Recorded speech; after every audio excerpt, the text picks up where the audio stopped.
Vamos dar início a mais um programa Outro Olhar. Hoje nós estamos debatendo a situação da ABI, essa entidade centenária dos jornalistas. Para esse debate, eu convidei dois representantes da Chapa 2, ABI Luta pela Democracia. Eu estou aqui com o Arnaldo e com o Marcos. A primeira pergunta que eu queria que vocês, cada um falasse um pouquinho, é o seguinte: qual é a situação hoje da ABI e por que vocês se candidataram? Bom, eu acho que a ABI, ela teve um momento fulgurante na sua história, que foram os anos 80, 90 e início do ano 2000, quando ela teve um protagonismo muito forte na redemocratização do país. De lá para cá, ela entrou num processo de total, absoluto ocaso. Ela virou uma instituição voltada para dentro de um prédio e perdeu toda a significância que ela tinha como sociedade civil organizada. Então ela está destroçada sobre o ponto de vista das bandeiras que ela tem que defender e está destroçada também sobre o ponto de vista financeiro e econômico. Ela é uma instituição, uma associação com 111 anos de existência, próximo da falência. Marcos. Nós precisamos, ao analisar a ABI, levar em consideração que tivemos dois momentos complicados. Um primeiro momento, que é essa perda de relevância do ponto de vista da sua representatividade na sociedade, né? Como disse o Arnaldo, num determinado momento, a ABI desempenhou um papel fundamental na luta pela redemocratização do Brasil, começando pela luta pela anistia ampla, geral e restrita, passando pela questão das diretas já e a participação intensa também com relação ao impeachment de Fernando Collor. Um outro aspecto que a gente precisa também atentar é com relação a um outro papel que a ABI precisa desempenhar por conta de não ser uma entidade sindical. E isso diz respeito às discussões e aos debates sobre o papel do jornalismo, sobre as mudanças que o mundo da comunicação está vivendo e que a ABI precisa entrar nesse debate, precisa apresentar propostas capazes de trazer para ela uma juventude que, na maior parte das vezes, ignora, inclusive, a história desses 111 anos da ABI. Agora, você tocou num ponto importante, queria ouvir o Arnaldo, sobre a atividade do jornalista, do jornalismo, da imprensa. Como vocês analisam as mudanças ocorridas com a presença mais marcante da internet como meio de interação e comunicação com as pessoas? Bom, eu diria a você o seguinte, que a atividade do jornalismo hoje, não só no Brasil, mas no mundo todo, ela está virada de cabeça para baixo, né? O advento da internet, junto com o avanço da tecnologia digital de comunicação, ela surpreendeu os veículos convencionais. Eu estou falando aqui de televisão, rádio, jornal impresso, revista. Eles não acompanharam a velocidade dessas transformações, né? Então, o que aconteceu? Você tem hoje, aqui no Brasil, por exemplo, a quarta maior editora do mundo, que é a Editora Abril, ela está em situação pré-falimentar também, né?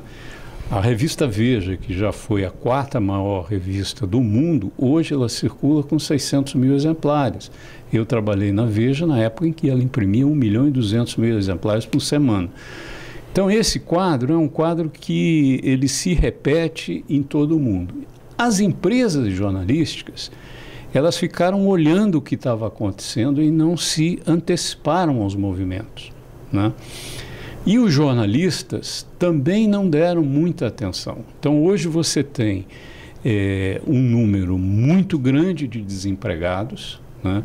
Porque à medida em que as empresas jornalísticas que trabalham sobre a ótica da audiência, elas foram, à medida que a audiência foi caindo, elas foram reduzindo os seus quadros de profissionais.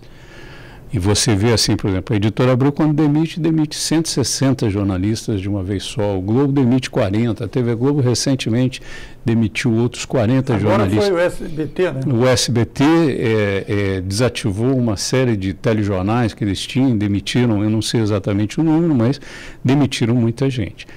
Este problema, como foi muito bem colocado pelo Marcos, é um problema que diz respeito não só às empresas, mas diz respeito a nós, jornalistas. Nós precisamos entender o que está acontecendo no mundo das comunicações hoje, né? E para tomar conhecimento disso, para participar desse debate, a gente precisa ter alguma ferramenta, algum órgão que acolha esse debate. Os sindicatos, por exemplo, eles não gostam deste debate porque o sindicato quer se ocupar única e exclusivamente da relação capital-trabalho, né? Por trás dessa questão da mudança tecnológica que está acontecendo nos meios de comunicação, tem uma questão muito forte que é a qualificação profissional. A qualificação que nós tivemos no passado, ela já está defasada diante dessa tecnologia. É outra linguagem, é outra forma de falar, é outra forma de editar, outra forma de fazer, né? E a instantaneidade da informação é um negócio terrível, né? Você hoje não precisa mais assistir o Jornal Nacional para saber o que vai acontecer no Congresso. Você fica sabendo quase que 5 minutos depois de tomada uma decisão, essa informação está disponibilizada.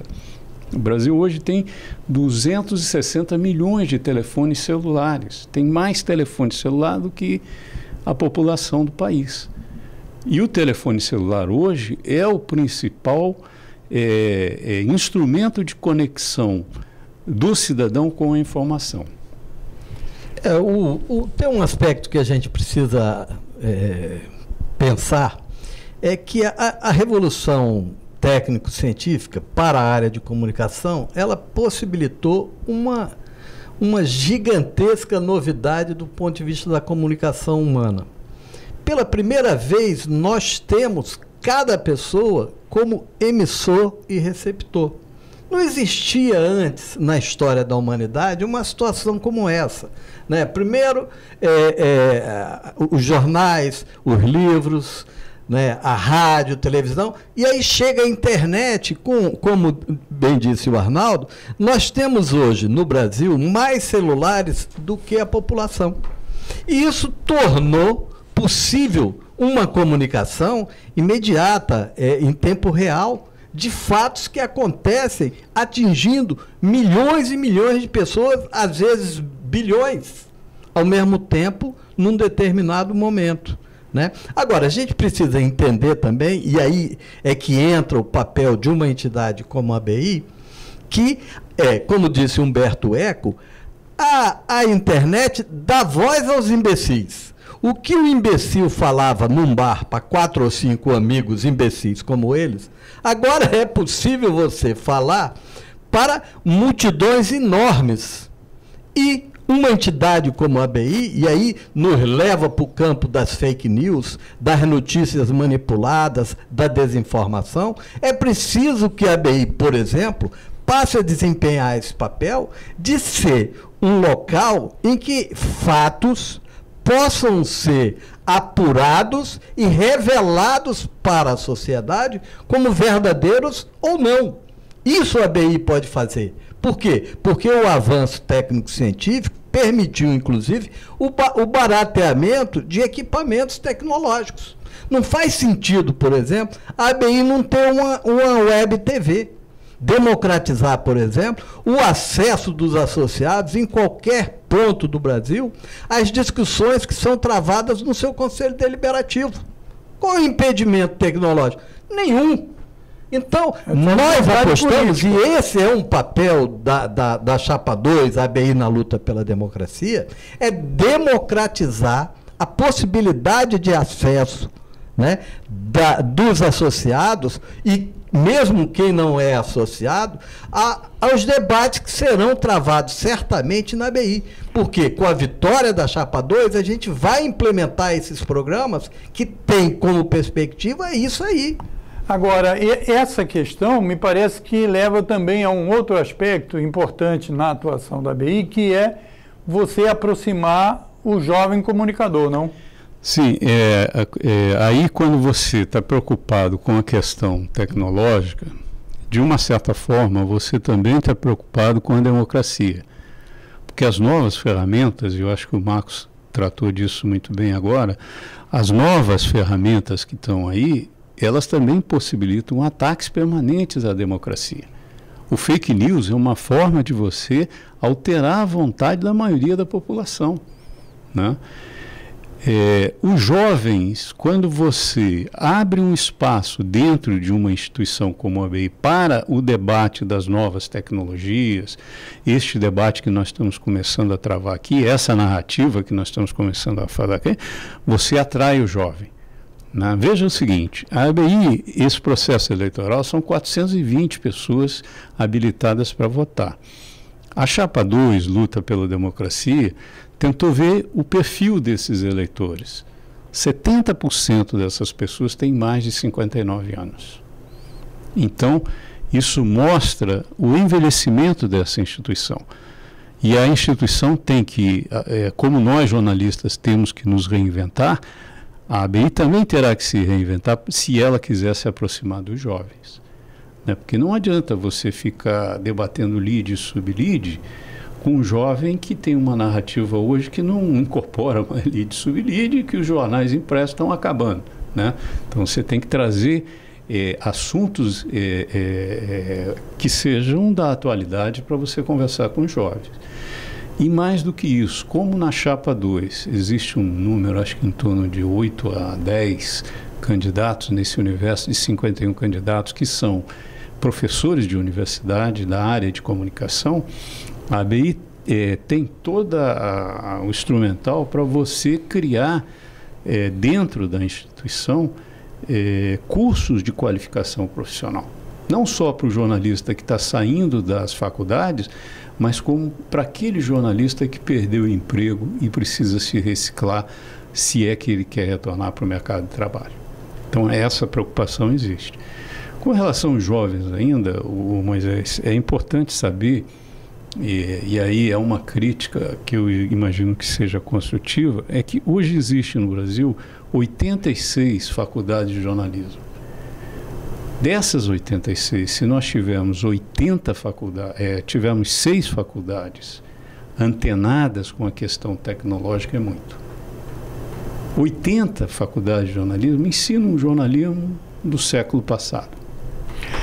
Marcos, eu queria entrar agora, porque para a gente entrar na disputa em si, por que tanta judicialização nas recentes eleições da ABI e, em particular, nesse processo de 2019? Olha só, para a gente entender o que está acontecendo nesse momento, nós precisamos saber do seguinte: desde 2004, o ex-presidente e atual interventor da ABI faz parte da direção da casa. Ou seja, há 15 anos ele integra o núcleo dirigente, há 5 como presidente. Qual é o balanço que a gente tem desses 5 anos de atuação do atual interventor da casa com relação a essa situação que a gente falou sobre a ABI?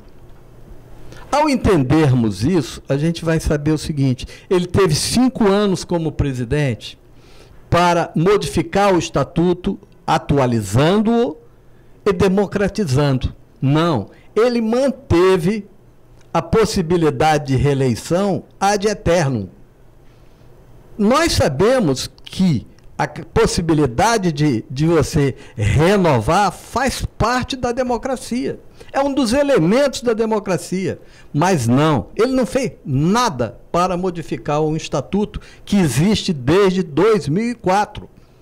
Um estatuto que existe há 15 anos. Um estatuto que não contempla, por exemplo, essa questão da modernidade da comunicação no mundo. Não há nenhuma diretoria, nenhum órgão da ABI que lide com essa questão da modernidade em termos de comunicação.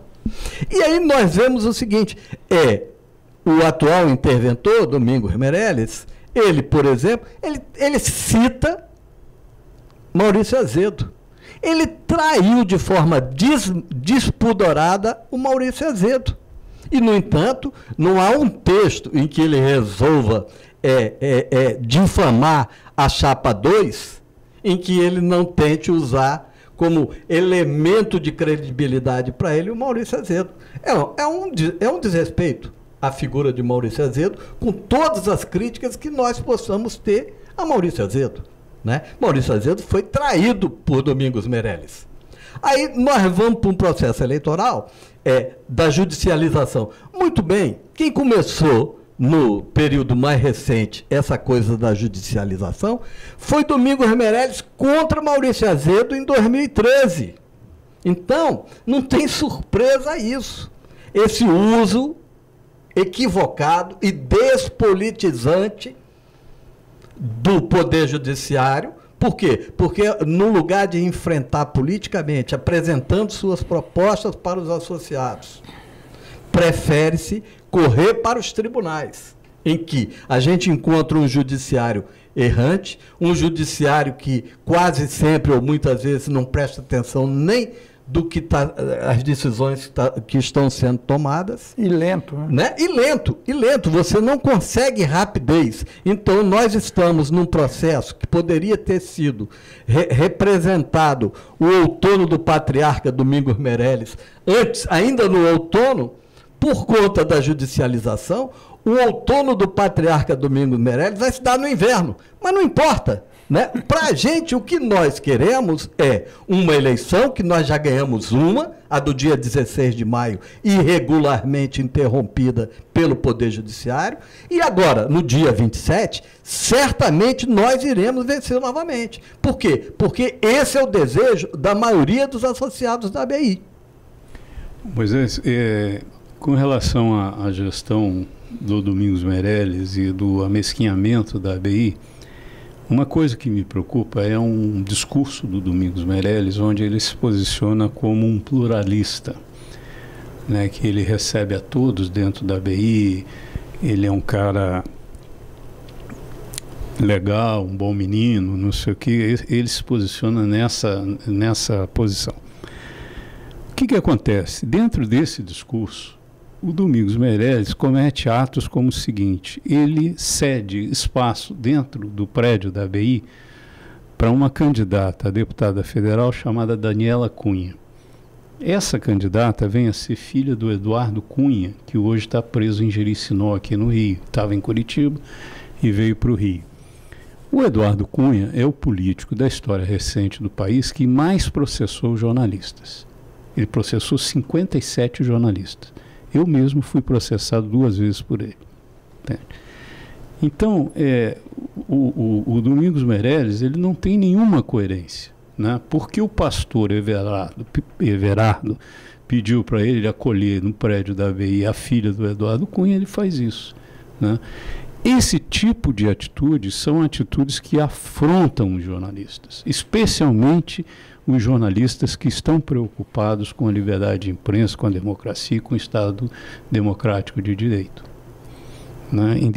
Isso é o amesquinhamento da ABI. Você veja o seguinte, a ABI soltou uma nota no dia 1º de janeiro deste ano, que é um assinte à categoria, que é um assinte aos profissionais que estão ainda no mercado de trabalho. A posse do Jair Bolsonaro humilhou os jornalistas que foram cobrir uma coisa degradante, tanto que 2 equipes estrangeiras não se submeteram àquela humilhação, os franceses e os chineses, e se retiraram de lá.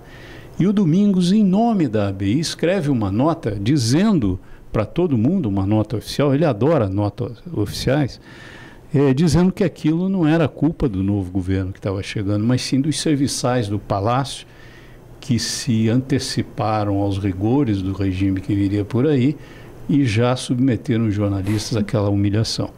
Isso é um episódio que a Folha de São Paulo noticiou muito bem. Você viu jornalistas sentados no chão, não podiam ir ao banheiro, tiveram que, quem levou maçã para comer teve que picar a maçã para não agredir as pessoas. Uma coisa degradante. Então, eu acho que a desconstrução da ABI como uma ferramenta de defesa da democracia, ela se faz nos aspectos que o Marcos abordou agora e também por essas atitudes, né? Essas atitudes de você, sobre o manto da pluralidade das ideias, você cometer isso.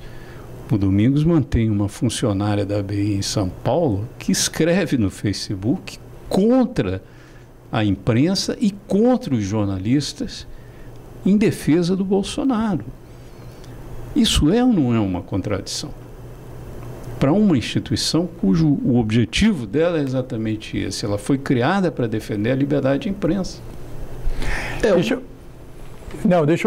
Só porque nós vamos caminhando para a conclusão, eu queria que você está se candidatando na área administrativa financeira.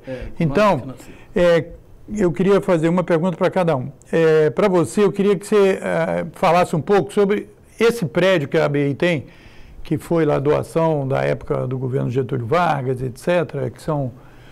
Todo mundo fica achando, pô, a ABI é rica, pô, um prédio daquele tamanho, no centro do Rio, etc. Então, quer dizer, o que vocês pretendem, qual é a avaliação que vocês pretendem fazer com aquele patrimônio, que é um patrimônio histórico, etc. E que depois o Arnaldo pudesse falar um pouco também sobre, no dia 27, vocês estão chamando todo mundo para participar das eleições, mesmo com um processo crítico sobre a convocação dela. E você falasse um pouco sobre quem compõe a chapa. Bom, antes de entrar nessa questão da estrutura da ABI física, eu gostaria de lembrar o seguinte, que no dia 16 de maio nós fizemos uma eleição que a Justiça suspendeu, em que o quórum simplesmente foi o segundo maior quórum desde 1994. Posteriormente a isso, nós fizemos um abaixo-assinado com um trabalho exemplar do Marcelo Auler, em que nós conseguimos mais de 160 assinaturas pleiteando a realização de uma Assembleia Geral Extraordinária. Isso significa que as nossas propostas têm sido recebidas e repercutidas positivamente entre os associados, né? Então, é uma questão importante. Além disso, eu acho que vale a pena a gente destacar que nós tivemos a preocupação de construir a Chapa 2, ABI Luta pela Democracia, com o maior número de mulheres que a gente conseguiu trazer. Por quê? Porque a gente conhece a realidade do mercado de trabalho e sabe da importância de ter na ABI a presença e a participação das mulheres. Com relação à questão da ABI em si, nós temos primeiro que considerar o seguinte: é um prédio histórico, tombado, uma situação que expressa a arquitetura moderna no Brasil. É reconhecida de forma internacional. E há uma situação tão complicada e que mostra bem o ostracismo da ABI, é que hoje nós temos mais estudantes de arquitetura e engenharia visitando o prédio do que estudantes de jornalismo, para demonstrar, o nosso problema com relação à ABI, entidade representativa dos jornalistas, e a importância daquele prédio. O que a gente vai precisar fazer, primeiro, inclusive já tivemos as primeiras conversas com o Clube de Engenharia, é um levantamento da realidade do prédio. Por quê? Porque nós não queremos, de maneira nenhuma, que tenhamos um problema como aquele que aconteceu com o Museu Nacional. Não queremos. Por isso que, num primeiro momento, a gente vai levantar que problemas estruturais e físicos nós temos para garantir que aquele prédio chegue também aos 111 anos, como a entidade já chegou. A sua pergunta era para falar um pouco da composição da chapa. A composição, quem é a presidência, a composição e essa... Bom, a chapa, a cabeça de chapa, ela tem o Paulo Jerônimo, que é conhecido como Pagê, é um jornalista que teve uma trajetória nas grandes redações do Rio e teve uma trajetória muito forte também como assessor de imprensa. Ele foi assessor de imprensa do BNDES, foi assessor de imprensa do extinto BNH, e é uma figura que tem um trânsito e é muito querido nas redações. O vice-presidente é o Cid Benjamin, né? O Cid Benjamin é um militante que tem uma trajetória muito forte e muito conhecida na esquerda brasileira, né? E é um jornalista também com a trajetória nas redações, né? Depois a gente tem o Marcos, que é o diretor econômico e financeiro da instituição, que é um jornalista também, com também uma trajetória, eu não sei de quantos anos, mas é bom às vezes até não falar isso, né? E você tem a Rosane Macedo, que é uma jornalista nova, é uma mulher na diretoria, nova em relação a nós, né? Que nós estamos nesse patamar aí de mais de 59 anos. Mas ela é uma jornalista que tem uma trajetória muito forte na imprensa convencional e hoje ela é dedicada exatamente a isso, a se reinventar, né? Ela até fez um ciclo de debates na ABI sobre essa questão dos novos rumos da profissão de jornalismo, e ela vai cuidar da área social. Temos o Jesus Chediak, que é também um jornalista com uma trajetória muito grande na área de cultura. Até pouco tempo ele administrava a Casa França Brasil e hoje, se não me engano, ele é curador da Secretaria Estadual de Cultura. E ele já foi de outras administrações da ABI nesta mesma área de cultura. E na área de jornalismo nós temos o Marcelo Auler, que foi citado aqui pelo Marcos, né, num trabalho que ele fez durante a campanha, e que talvez o Marcelo Auler seja hoje um jornalista investigativo, na acepção da palavra de jornalista investigativo, que tem uma atuação intensa na imprensa brasileira. E como o jornalismo investigativo, neste momento, não interessa muito aos grandes veículos, o Marcelo Auler tem um blog que também é um blog que tem uma audiência muito grande. E tem o Antero, que é o nosso diretor administrativo. O Antero é anfíbio, ele é jornalista e advogado ao mesmo tempo, né?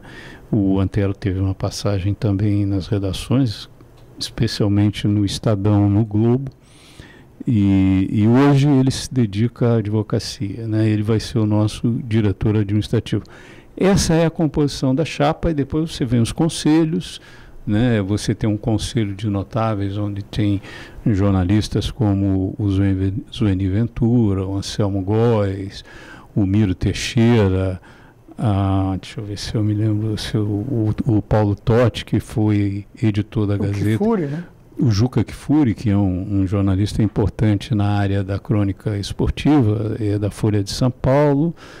Ver se faltou, tem uma mulher, que é a Ana Arruda, que é a mulher do Antônio Calado, e que é uma jornalista também e uma escritora com uma trajetória. Certamente faltou alguns. E os conselhos deliberativos e conselhos fiscais são formados por jornalistas, por assessores de imprensa, por professores de universidade, há um número muito grande, e a chapa teve essa preocupação que foi muito bem acentuada aqui pelo Marcos. Nós temos 13 mulheres compondo essa chapa, né? Então, eu queria que você aproveitasse para a gente encerrar aqui a entrevista. Cada um vai ter 1 minuto, 1 minuto e meio, para se dirigir falando diretamente para o corpo que vai tomar as decisões aí na ABI nessa eleição do dia 27. Aí as câmeras do programa Outro Olhar. O que eu queria dizer é o seguinte: eu acho que nenhum jornalista, não importa qual é o viés ideológico que ele tenha, nenhum jornalista pode ficar de braços cruzados no momento em que este país está vivendo. Entende? Se nós não defendermos a democracia, o Estado democrático de direito e, acima de tudo, a liberdade de imprensa, nós não vamos ter como exercer o nosso ofício logo mais na frente. essa luta ela já deveria ter começado, ela tá atrasada. E nós temos que nos posicionar sobre isso. O resto, as discussões, o que fazer com prédio, o que não sei o quê, se tem viés ideológico de esquerda, de direita, eu acho que isso tudo é secundário. O importante é que, se nós não resgatarmos a ABI como uma ferramenta da sociedade civil organizada na história do atual momento que o país está vivendo, nós estaremos sendo covardes e omissos. Com relação a essa questão da situação que a gente vive nesse momento, a gente precisa considerar que nós enfrentamos, na defesa pelo Estado Democrático de Direito, né, pelas conquistas que nós tivemos depois da derrota da ditadura militar, nós temos nesse momento um enfrentamento entre o que é civilizador, o que é civilizatório, e a barbárie. Né? Nós não queremos uma sociedade onde cada um tem uma arma. Nós queremos uma sociedade em que cada um tem um livro. Né? Nós queremos uma sociedade em que a diversidade exista e seja respeitada.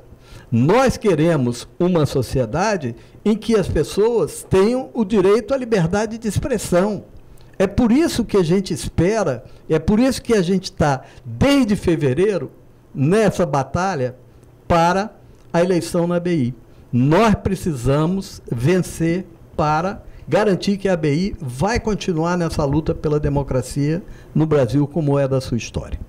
Eu queria agradecer o Arnaldo, queria agradecer o Marcos, o pessoal da Chapa 2, e dizer a você, eu também sou filiado à ABI desde 2006 e vou votar na Chapa 2, certo? O programa Outro Olhar aqui trouxe os integrantes da Chapa 2 porque entendemos que é a composição que permite realmente a ABI sair desse ostracismo que ela acabou caindo. Esperamos vocês no dia 27, quinta-feira, de manhã e de tarde, não é isso? Na eleição da ABI.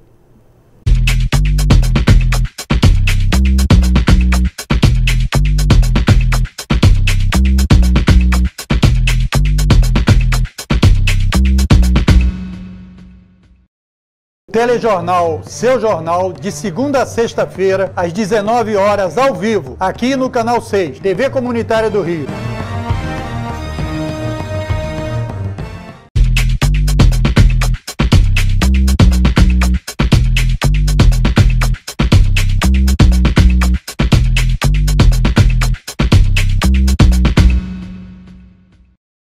O programa Outro Olhar trouxe aqui para o debate do programa de hoje o pessoal que compõe a Chapa 1 do Sindicato dos Jornalistas Profissionais do Rio de Janeiro. Eu estou aqui com o Márcio Leal e com a Rosa, também Leal, mas não parente do Márcio. Eles compõem a chapa que vai concorrer às eleições do sindicato, que vão ocorrer no dia 16, 17 e 18 de julho.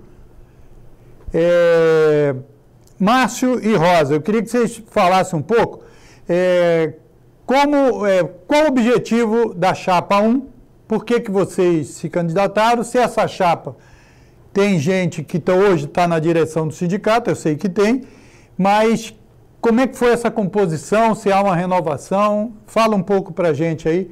Programa Outro Olhar, tenho um prazer de recebê-los. Bom, a eleição, como o Moisés acabou de falar, acontecerá nos dias 16, 17 e 18 de julho. Teremos uma urna no sindicato e outras urnas percorrerão as empresas de rádio, TV, jornal e revista.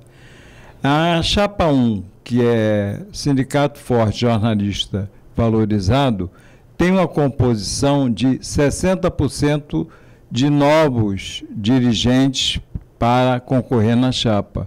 É uma renovação significativa da atual gestão, que essa chapa, na realidade, é uma continuidade da gestão atual, com a incorporação de novos membros para concorrer na chapa 1, que praticamente tem uma composição, além disso, também de 60%, do gênero feminino, de mulheres.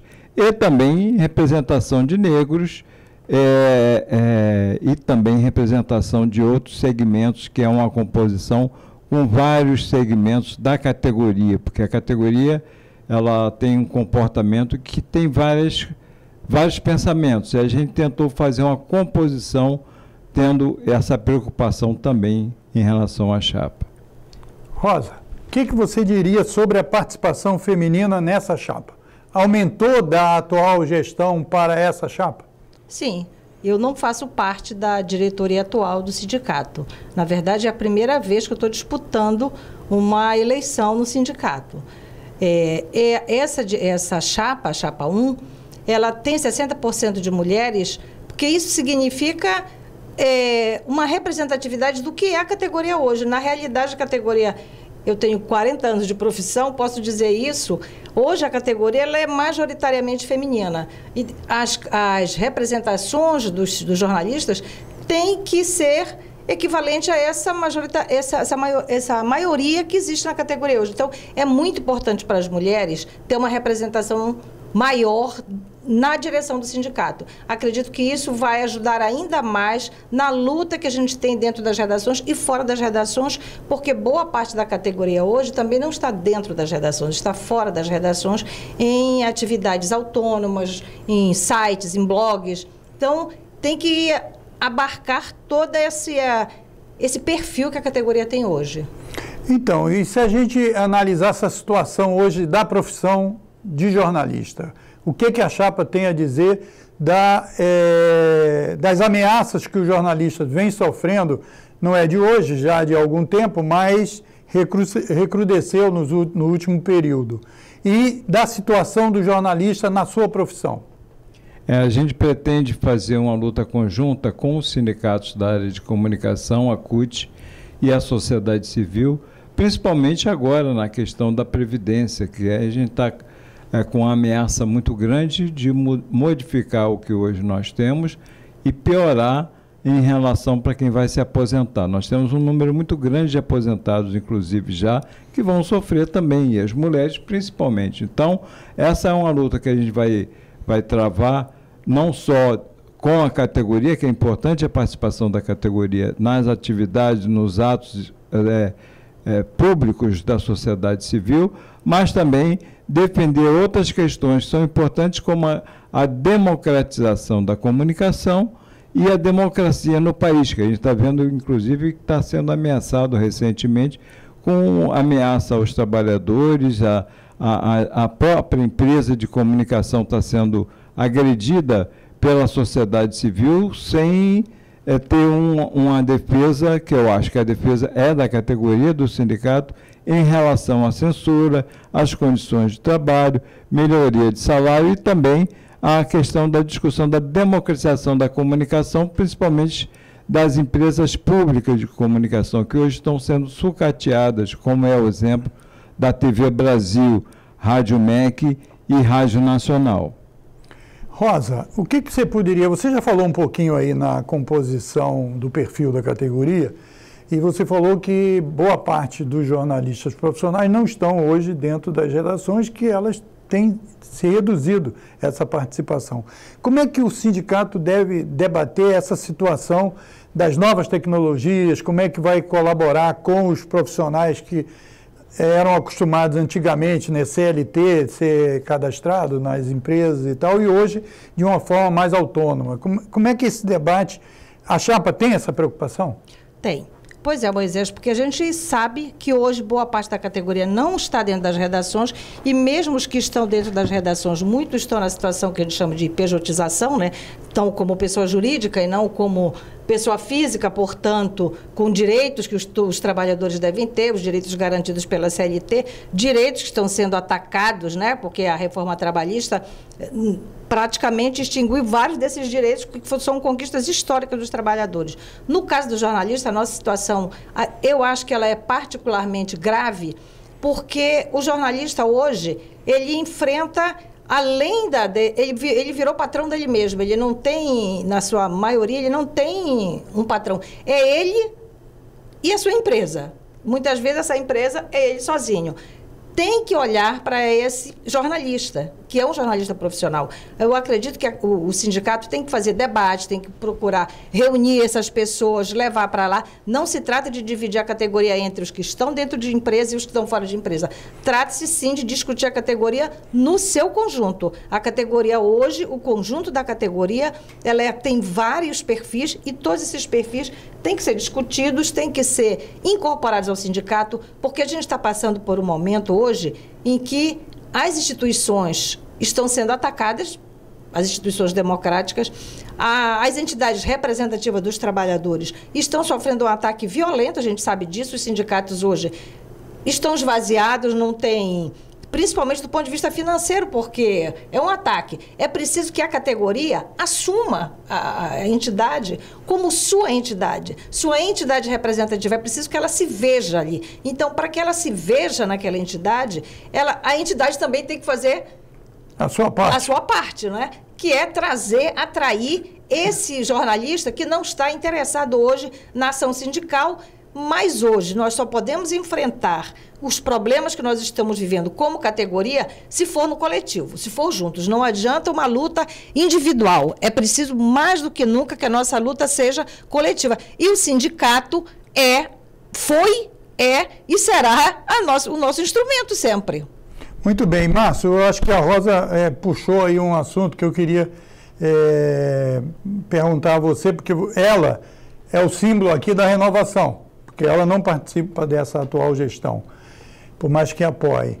E você é membro da atual gestão e na categoria, na campanha e na gestão de vocês fizeram um trabalho de recuperação, de tentar recuperar exatamente os jornalistas se voltarem ao sindicato, e um dos pontos principais era a questão das assinaturas dos acordos coletivos, que foi deixado de lado na gestão anterior, em várias importantes empresas. Você podia falar sobre isso?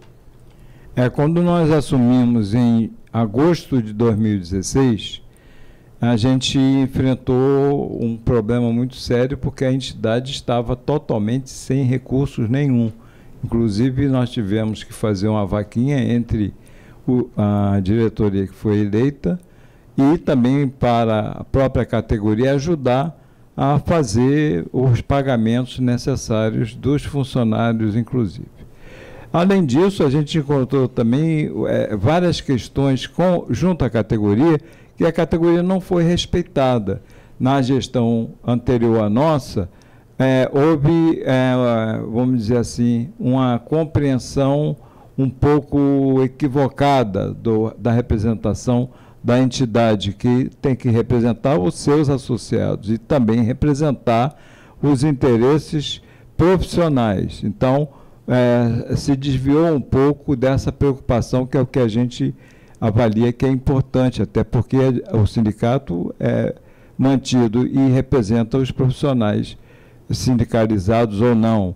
E aí, no período anterior da gestão que nós entramos em agosto de 2016, nós encontramos que tinham duas convenções sem assinatura, tanto de rádio e TV, que é um segmento, quanto de jornal e revista. Então, nós fizemos uma mobilização, a categoria participou efetivamente e houve a autorização para assinatura dessas convenções atrasadas, e a partir daí, então, as convenções de todos os anos foram assinadas, atendendo a esse segmento de rádio, TV, jornal e revista. Foi um avanço? Foi. Vamos dizer assim, é o carro-chefe do sindicato fazer essa negociação e acatar o que a categoria deliberou em assembleia. Então, na realidade, nós estamos entregando essa gestão com várias soluções que não foram encaminhadas na gestão passada, a anterior à nossa, e que a gente acha que a gente tem que responder aos anseios dos jornalistas, associados ou não, para enfrentar, inclusive, essa nova conjuntura, porque não é só a convenção coletiva que garante alguns benefícios e reposição de perdas que é suficiente. A gente avalia que tem que ter outra discussão para quem está fora do mercado. E isso se dará nesses debates, que eu acho que tem que chamar esse segmento para arranjar uma solução de como o sindicato deverá defender esse segmento dentro da categoria. Roda, o que você poderia comentar sobre isso? A importância do sindicato trabalhar com os profissionais que estão nas empresas, que precisam de um acordo coletivo, porque não é só uma questão de melhoria salarial, mas tem as condições de trabalho, né? Tem as conquistas, cláusulas sociais dos acordos coletivos, que é importante o sindicato manter, mesmo sabendo que uma parte da categoria, como você mencionou, está fora das redações, são patrão de si mesmo. É importante esse trabalho. Você podia falar um pouco? Sim, claro. Não é possível o sindicato não ter acordos, convenções assinadas. Não existe isso. O sindicato, porque o acordo, as convenções coletivas, elas são tipo assim, a constituição do que vai, a lei maior do que vai valer para o jornalista naquele período. Então, é fundamental que o sindicato tenha convenções e acordos coletivos assinados. Até porque a reforma trabalhista também diz isso, que agora vale o negociado sobre o legislado. Então, quanto melhor a negociação, melhor para a categoria. Então, a categoria tem que participar, tem que estar presente nessa negociação, o sindicato tem que negociar, é por isso que a categoria tem que fortalecer o sindicato e o sindicato está presente junto à categoria, para que cada vez haja convenções e acordos melhores, acordos que levem em conta as necessidades dos jornalistas dentro dos seus locais de trabalho. Não só a questão financeira, realmente, não só do ponto de vista econômico, que é fundamental, porque realmente a negociação, que você não tratar das conquistas econômicas, não tem condição. Mas tem outras questões dentro relativas à segurança do profissional, porque é uma profissão de risco, vamos combinar, né? Porque no último mês, nós tivemos 2 jornalistas que não são jornalistas, vamos dizer, membros da diretoria do sindicato, não são associados do sindicato do município do Rio, seria do estado do Rio de Janeiro, mas não são empregados mas são 2 jornalistas que foram assassinados em Maricá. Então, é uma categoria que vive sob risco, porque o jornalista que está lá na empresa, ele vai em área de risco. Isso tudo é uma questão que tem que ser discutida assim, porque é preciso garantir a segurança desse profissional que está lá fazendo o seu trabalho, está lá prestando um serviço fundamental para a sociedade, porque a informação é fundamental, o trabalho do jornalista é fundamental. Então, a convenção deve tratar disso também, não só da questão econômica, não só das questões sociais, mas inclusive essa questão de segurança profissional, como é que o jornalista corre risco de vida, as empresas têm que de alguma forma entender isso como também uma responsabilidade sua. Ô Márcio, eu gostaria até de isso, você complementa isso e me parece que o próprio nome da chapa, né, Sindicato Forte, Jornalista Valorizado. Para o jornalista ser valorizado, o sindicato tem que ser forte? Tem que fortalecer junto à categoria, vindo ao sindicato se sindicalizando, porque não é só sustentar, porque hoje não se vive mais do antigo imposto sindical. Então, tem que ter aquela contribuição espontânea dos profissionais da área. Agora, com relação à questão da segurança e a violência, que nós estamos vendo cada vez acirra mais contra os profissionais da área de comunicação e, em especial, dos jornalistas, nós temos assinado na Convenção Coletiva de Trabalho uma cláusula que define uma parceria com as empresas para elas realizarem cursos de prevenção com simulação, inclusive, de local que tenha ambiente de risco. Já foi realizado um curso desse, nós temos essa cláusula de novo na convenção coletiva e é importante que a gente consiga realizar junto às empresas essa discussão para que participe desses cursos de formação e de prevenção de acidentes.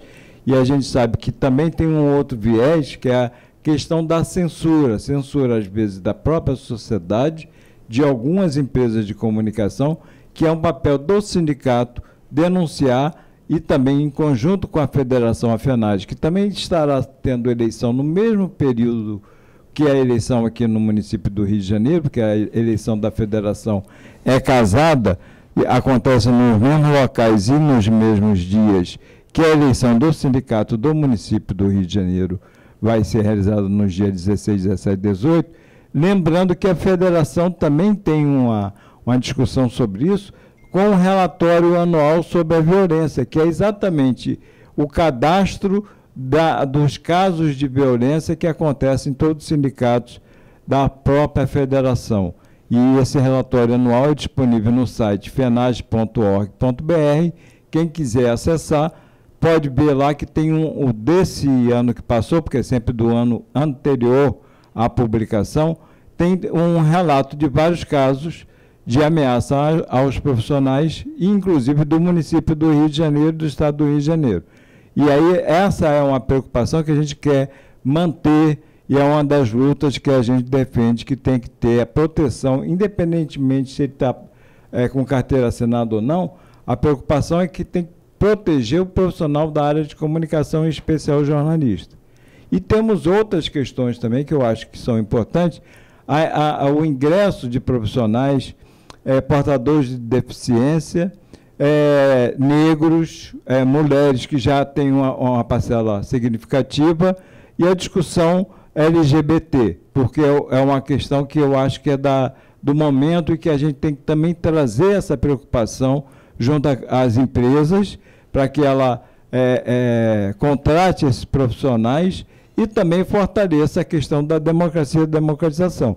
Nós temos um código de ética, porque esse código de ética, na realidade, é um código de ética da federação, que os sindicatos também cumprem isso. E aí, qual é a preocupação? Tem a preocupação profissional e a preocupação também da questão da segurança do jornalista. Então, na própria página da federação tem também esse código de ética que vocês podem olhar e ter algum conhecimento em relação do que as empresas deveriam cumprir e os profissionais também, porque às vezes a gente sabe também que muitos profissionais acabam não tendo conhecimento ou não executando sua tarefa muito mais pela pressão da empresa do que pela vontade do próprio jornalista, né? Então, essa é uma discussão de fundo que a gente quer resgatar a preocupação junto à categoria da questão da censura e da segurança do profissional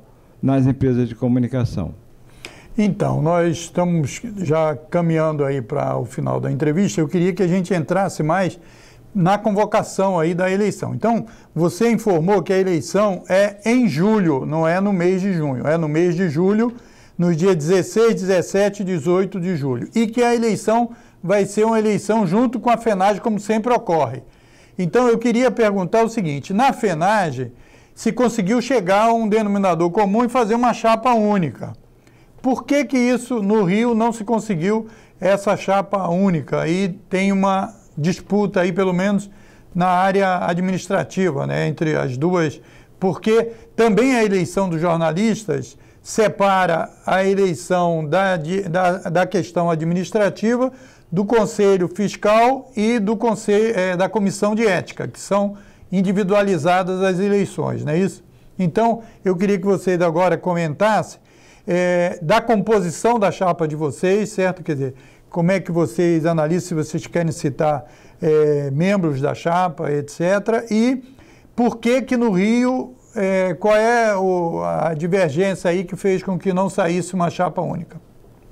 O encaminhamento que foi dado pela FENAGE, a Federação dos Jornalistas, é que houvesse uma tentativa de composição nos locais onde houvesse oposição da atual gestão de direção, e foram feitas 4 reuniões com determinados grupos que se auto-intitulam representantes de oposição da própria categoria, e dentro dessas 4 reuniões não teve um acordo de fazer a composição por algumas questões, inclusive da prática dessa direção nossa atual, de não concordar com alguns posicionamentos. Por exemplo, quando a gente defende a luta pela democratização da comunicação e das empresas públicas, isso há um certo consenso.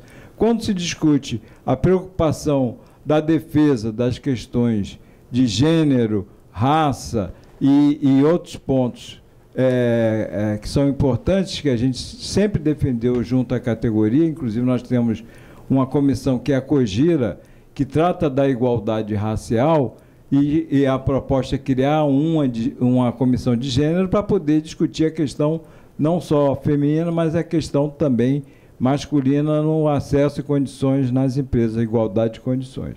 Então, quando a gente discutiu os temas, houve uma certa divergência, até porque são duas chapas concorrendo, a outra chapa não defende que o sindicato tenha que cuidar dessas questões que eu acabei de citar, a questão do negro, da mulher.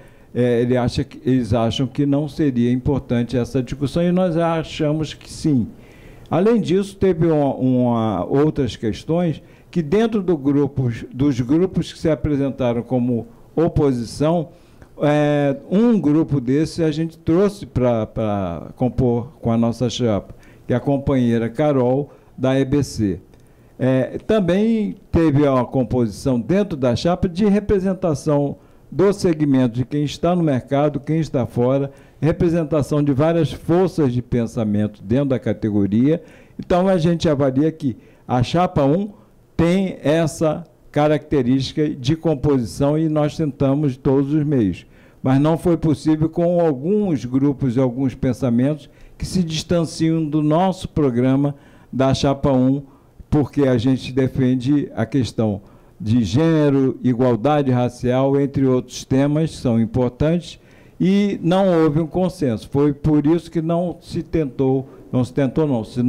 fez essa construção da unidade aqui no Rio de Janeiro, ao contrário da FENAGE, que buscou essa unidade, fizeram chapa única.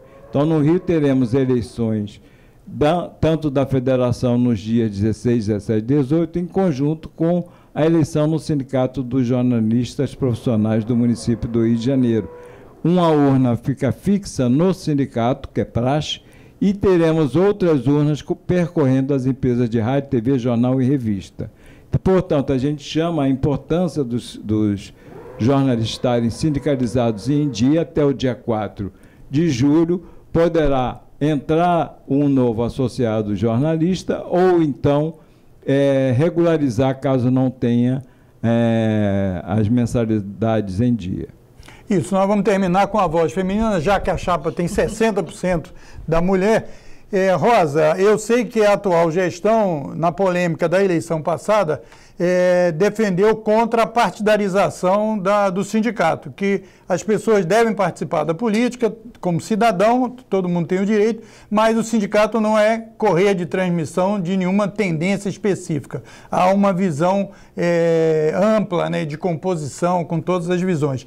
Essa chapa continua tendo essa mesma visão? Termine aí a nossa entrevista. Sim, essa chapa é uma chapa que busca representar todos os segmentos da categoria, que busca representar democraticamente os interesses dos jornalistas e também tem gente de todas as correntes lá dentro. Nessa chapa tem gente de todas as correntes, não é isso, Márcio?